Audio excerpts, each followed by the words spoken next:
What if a single photograph held a warning, written almost a century ago? What was supposed to be a simple wedding portrait? Why does it whisper, "Don't trust him"? Who was Margaret Whitlow? And why did she vanish without a trace just weeks after saying, "I do"? And why does the man in the mirror not match the man beside her? Some images don't just capture a moment. They reveal what was never meant to be seen.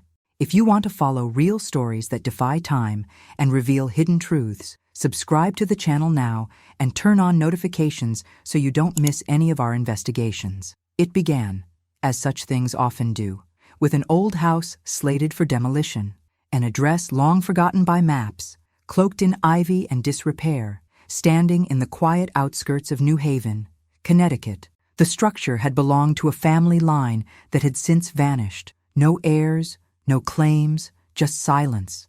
The workers clearing the estate found little more than dust, broken furniture, and walls swollen with damp. But in the attic, behind a warped wooden beam, they uncovered a box, small, locked, and marked only by the initials M.W. It was given to a local restoration enthusiast, a man known in the area for his delicate handling of fragile artifacts. His name isn't important. What matters is what he found. Inside the box was a stack of yellowed papers, brittle lace, and a single photo album. The leather was cracked and curled at the corners, its binding fragile to the touch. Inside, a dozen photographs, all dated 1925, each mounted with care. Most depicted mundane scenes: a garden, a parlor, a couple posing stiffly in front of a Model T. But at the center of the collection was a single wedding portrait. The bride, young and pale, stood in the foreground, her gloved hands clasped nervously around a modest bouquet. Her dress, though elegant, bore signs of wear, as if not new. The groom stood beside her, tall, unsmiling, with the kind of stern countenance common in early photographs. A few guests stood behind them, blurred by movement. But what drew the restorer's attention wasn't their expressions, nor the odd tension in the bride's posture. It was the large mirror positioned directly behind the group, partially obscured by floral arrangements and the draping of the bride's veil. Upon first glance, the mirror seemed an ordinary background element, but after scanning and digitally enlarging the image for preservation, something peculiar emerged. Etched faintly into the silvered surface of the mirror, partially concealed behind the translucent veil, were words. They were not reflections. They had been written directly onto the mirror itself, with a jagged, uneven hand. 3 words, in English and unmistakably deliberate: "Don't trust him." The lettering was thin, almost transparent with age, and seemed applied in haste, as though the writer had only seconds to act. The ink had faded with time, blending into the background so expertly it could have gone unnoticed for another 100 years. But there it was, a warning, lodged in time. The restorer ran the image through various filters, searching for evidence of tampering. None was found. The handwriting showed no sign of photographic manipulation. There were no duplicates, no negative overlays, no digital artifacts. Whatever had been written on that mirror had been there when the photograph was taken. His curiosity piqued. The restorer sought to uncover the identity of the couple. The back of the photo bore a simple inscription in fading fountain pen ink: "Margaret and Thomas, October 18, 1925. No surname, no location, just a date and 2 names." Yet the implications of that inscription behind the veil were more than enough to push the investigation further. He posted the photo online, within a forum dedicated to historical preservation, and the reactions were swift. Some called it a hoax, others claimed pareidolia, but a handful of users felt it immediately, a sense of unease, of something unfinished. One user, under an anonymous profile, commented only once before deleting their account. "My grandmother was at that wedding," the comment read. Margaret never made it to her first anniversary. The post was deleted hours later, but the seed had been planted. Something had happened at that wedding, something that someone, perhaps the bride herself, had tried to warn against. And now, a century later, her message had finally been read. The names were common enough, Margaret and Thomas, but the date, October 18, 1925, narrowed the search. With the help of digitized town records and a few scanned marriage registries, The union was eventually traced to a small Episcopalian chapel just outside New Haven. The wedding had been modest, according to the entry. No notable guests, no fanfare. The officiant, Reverend Harold Lanesborough, recorded the bride as Margaret Whitlow, 22, seamstress. The groom, Thomas Elridge, 31, clerk. Both listed as residents of the town, though no further address was provided. No mention of parents, no witnesses recorded by name. The restorer pursued this thread, now fully consumed by the undercurrent of something concealed. But the trail, like the couple's expressions in the photograph, grew colder with each step. Census data before 1925 showed no mention of a Margaret Whitlow living in the area. No school records, no church membership, as if she had arrived from nowhere and vanished just as silently. Thomas Elridge, however, left a longer shadow. His name surfaced in a 1939 property deed. He had inherited the very house where the photograph was found. His name appeared sporadically in city directories through the decades, listed under various clerical occupations. But something was missing. He never remarried. He had no listed children. And in the 1962 death certificate filed under his name, the section for spouse was left blank. Cause of death, heart failure, buried in an unmarked grave, paid for by a distant cousin. The absence of Margaret in every subsequent document stood out like a wound. No obituary, no death certificate, no divorce, no travel records. It was as though her existence had been bracketed entirely within the frame of that single photograph. The album, the inscription, the dress, all signs of her presence. But beyond the wedding day, there was only silence. Speculation grew. The image had now circulated through online communities that specialized in lost histories and unsolved family mysteries. One user, claiming to be an amateur genealogist, scoured archived newspapers from the 1920s and found a peculiar notice published in a local gazette exactly 1 month after the wedding. It was small, almost deliberately inconspicuous. Margaret E., formerly of Union Street, is no longer residing at this address. Any inquiries should be directed to Mr. T. Elridge. No explanation, no forwarding address, just the quiet assertion that she had left or been made to leave. Union Street itself no longer existed, paved over during the 1950s urban renewal projects. It was at this point that an unsettling realization began to crystallize. Margaret was only visible in the public record for the briefest of windows, a few weeks, perhaps, and every piece of evidence tying her to the real world, her home, her name, her life, existed only in proximity to Thomas. Before him, she was invisible. After him, she was gone. But the most disturbing detail emerged not from public records, but from a crumpled document tucked into the back of the wedding album, previously overlooked. A handwritten grocery list dated September 1925. On its reverse, scribbled hastily in pencil, was a different kind of list, not items, but names, all female, several crossed out. Margaret's name was the last one written, uncrossed, underlined once. There was no context. No handwriting analysis had yet confirmed its author, but its presence in the album, the only personal item alongside the photos, raised a single, inescapable question. Was Margaret one of many? And if so, what became of the others? She had been there. That much was clear. Her name surfaced unexpectedly in a forgotten church ledger, buried in the fine print beneath the wedding record itself. Eleanor B.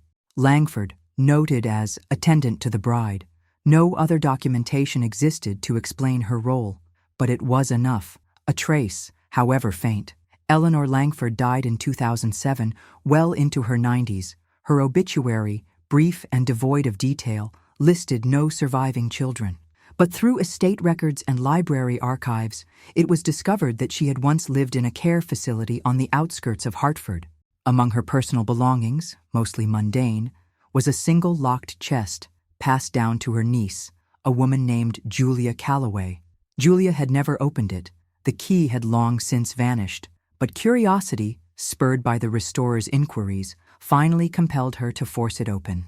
Inside, amidst yellowing stationery, were dozens of letters, unsent, many unaddressed. Most were banal reflections, fragments of memory scrawled in fading blue ink, but one stood apart.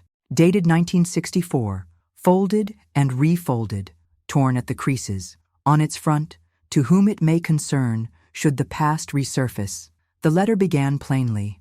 Eleanor spoke of youth, of innocence, of that particular autumn day in 1925. She described Margaret as gentle, reserved, a woman who spoke softly but carried an undercurrent of tension that never quite dissolved, even in laughter.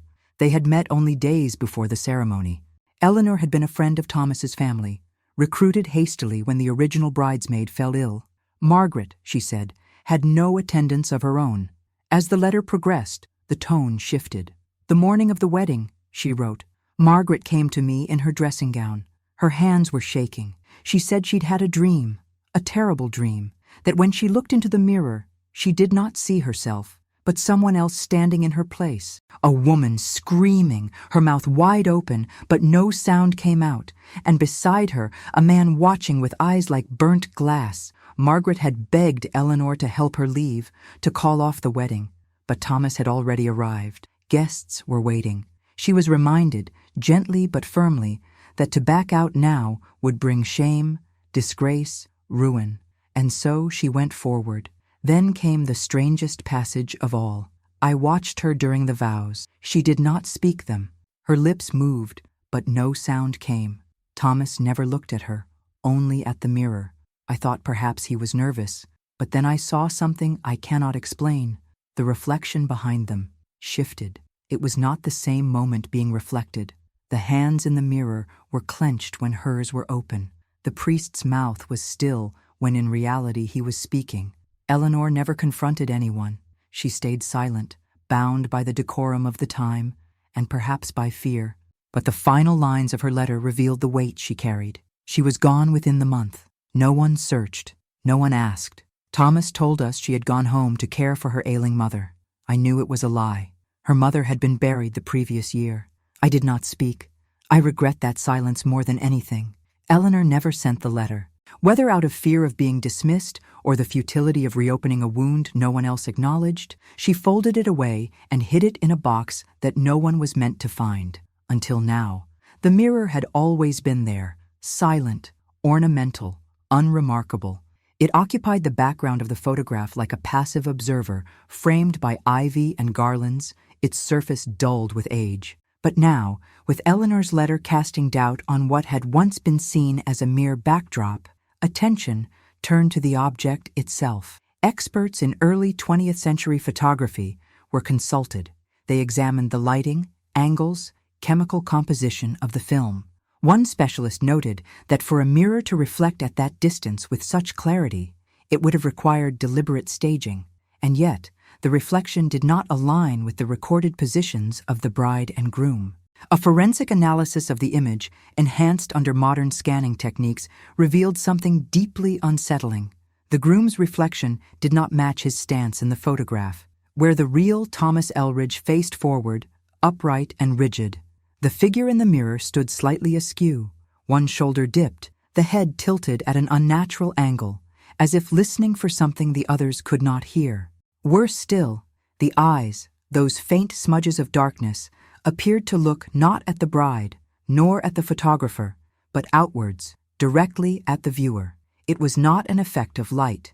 It was not a flaw in development. It was a divergence. As word of this analysis spread, others scrutinized the image. A professor of visual perception pointed out that the groom's reflection lacked a shadow beneath the chin, a minor detail, but consistent in all other reflected figures within the photo. Another researcher highlighted a faint blurring around the hands in the mirrored version, as though they had been in motion during an otherwise still moment. There was even a claim, by a skeptical yet curious neurologist, that prolonged exposure to the mirrored figure induced mild disorientation, temporary, but measurable. Speculation gave way to theory. One interpretation proposed that the photograph had captured a temporal distortion, a moment split, layered, fractured. Another suggested something older, far less scientific. In folklore across cultures, mirrors have long been feared as gateways, portals not merely to one's reflection, but to something other, something watching. The inscription, "Don't trust him," took on new meaning in that context. Not as commentary on character, but as warning of identity. Attention returned to the photo's physical origin. The mirror itself was traced back through parish records to a Belgian craftsman, active briefly in the 1890s. His name was Jules Renaud, a maker of custom ceremonial glass for religious institutions. Most of his work vanished after his death, following rumors that one of his designs, a mirror commissioned for a monastery, had been removed after monks reported visions of unfamiliar faces appearing beside their own. No documentation confirmed the mirror in the photo was one of his, but the design matched, ornate, gilded, subtly asymmetrical. And like all of Renaud's mirrors, it bore no rear casing, just a hollow wooden frame. As curiosity deepened, the question grew louder. Had Margaret seen something in that mirror, something no one else could? A version of her groom that did not belong? A gesture, a flicker, a misalignment so subtle it could only be glimpsed in reflection? Whatever she saw, it had been enough to shake her, enough to leave a warning. And if the mirror revealed something untrue, then which version of Thomas Elridge had truly stood at the altar? The one in flesh or the one in glass? Time, for most artifacts, is a solvent. It wears down memory, erodes context, leaves only the inert remnants of lives once vivid. But some objects resist. Some grow heavier with age, their silence accumulating weight. The wedding photograph had become one such object. After its initial discovery, the image circulated quietly through niche forums, corners of the internet where archivists, folklorists, and the morbidly curious exchanged tales of unsolved mysteries. It was uploaded, scanned, enhanced, color shifted. The phrase behind the bride, "Don't trust him," was dissected letter by letter, with amateur analysts comparing ink composition to early 20th century brands of carbon-based pigment. But the most compelling reactions came not from the data-driven or the skeptical. They came from the viewers. Dozens of individuals claimed that the image disturbed them, not in the way of horror films or grotesque scenes, but in a manner more intimate. A few described the sensation of being watched, not by the groom, but by the space around him. Others reported unease centered on the mirror itself. Some swore that the writing faded when they looked too long, only to return stronger once they turned away. One man, a collector of so-called cursed objects, purchased the original photograph through a private auction. He uploaded a video weeks later, rambling, grainy, filmed in poor light. In it, he explained that he had framed the photograph and placed it in his study. At night, he claimed, he would hear soft creaking sounds from the wall where it hung, though no pipes ran behind it. The morning he recorded the video, he awoke to find the frame on the floor, glass shattered, image intact. He ended with a single, trembling sentence. The man in the mirror blinked. He vanished 2 days later. Police found no signs of struggle, only a toppled chair and the broken photograph. The image itself was missing. Its digital copies, however, remained, reproductions of reproductions. And yet, even in low resolution, certain anomalies persisted. A slight misalignment in the groom's collar, present only in the reflection. A softening of the eyes, perceptible only when the image was viewed in reverse. A timestamp error embedded in metadata, suggesting the file was last modified on a date that had not yet occurred. Theories multiplied. Psychologists suggested mass suggestion, a ripple effect of shared paranoia. Others spoke of a tulpa, an entity given form through collective belief. But beneath the noise, a quieter theory took root, one not about ghosts or mirrors, but about perception itself. What if the image served not as a window, but a test, a kind of filter? What you see depends on who you are, and some see more than they should. Today, the photograph is a curiosity, a digital relic shared and reshared with caution. Some users warn not to stare too long at the mirror. Others crop it out entirely. But the full image still exists, somewhere, and those who view it in silence, in solitude, often report the same final feeling, that the bride is not looking at the camera, she is looking at the mirror, and whatever she saw there, it was not meant to be witnessed. Not then, not now, but now. It cannot be unseen.